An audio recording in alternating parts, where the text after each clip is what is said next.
வணக்கம் நண்பர்களே. இன்றைக்கி வீடியோவில் தீயினால் சுட்ட புண் உள்ளாறு மாறாதே நாவினால் சுட்டவடு. ஸோ இந்த குறளை வச்சு ஒரு சின்ன ஒரு குட்டி கதை சொல்லலான்னு இன்றைக்கி இந்த வீடியோ நான் அப்லோட் பண்ணுறேன். ஒரு ஊரில் ஒரு அப்பாவும் ஒரு பையனும் இருந்திருக்காங்க. அப்பா அந்த பையன் சொன்னானா, அப்பா எனக்கு ரொம்ப கோவம் வருது, எல்லாத்துக்கும் எனக்கு ரொம்ப கோவம் வருது. கோவம் ஒருத்தவங்களை நான் ரொம்ப கஷ்டப்படுற அளவுக்கு நான் பேசிடுறேன் அப்படிங்கிற மாதிரி அந்த பையன் சொல்லியிருக்கான். அதுக்கு அவங்க அப்பா சொன்னாங்களாம், சரிப்பா, உனக்கு அப்படி கோவம் வந்துச்சு அப்படின்னா நான் சொல்கிற மாதிரி ஒரு விஷயத்த நீ பண்ணு. நம்மளோட சுவத்தில் சுற்றி நீ ஆணி அடிச்சுக்கிட்டே வா அப்படின்னு சொல்லியிருக்காங்க. அந்த பையனும் சுவத்தை சுற்றி ஆணி அடிச்சுக்கிட்டே வந்திருக்கான்.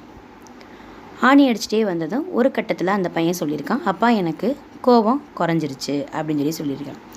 ஓகேப்பா, கோபம் குறைஞ்சிருச்சா, இப்போ நீ எந்தெந்த இடத்துல ஆணி அடிச்சியோ அந்த ஆணி எல்லாத்தையும் திரும்ப எடுத்துரு அந்த இடத்துல இருந்து அப்படின்னு சொல்லியிருக்காங்க.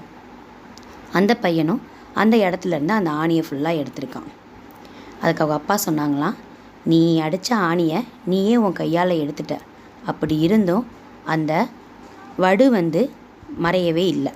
அதே மாதிரி தான் நீ கோபத்தோடு இருக்கும்போது சொல்கிற ஒரு வார்த்தை அடுத்தவங்களை புண்படுத்தும். நீ அதுக்கு மன்னிப்பு கேட்டாலும் அதோட வடு என்றைக்கும் மாறாது அப்படின்னு அவங்க அப்பா சொன்னாங்களாம். அதுக்கப்புறம் அந்த பையன் உணர்ந்தானா தன்னுடைய தவறை. நன்றி நண்பர்களே. அதே மாதிரி நாமளும் யாரோட மனதையும் புண்படுத்தாத மாதிரி நடத்துக்கணும். இது மாதிரியான கதைகளை தெரிஞ்சுக்கிறதுக்கு தர்ஷன் குட்டீஸ் சேனலை சப்ஸ்கிரைப் செய்யவும்.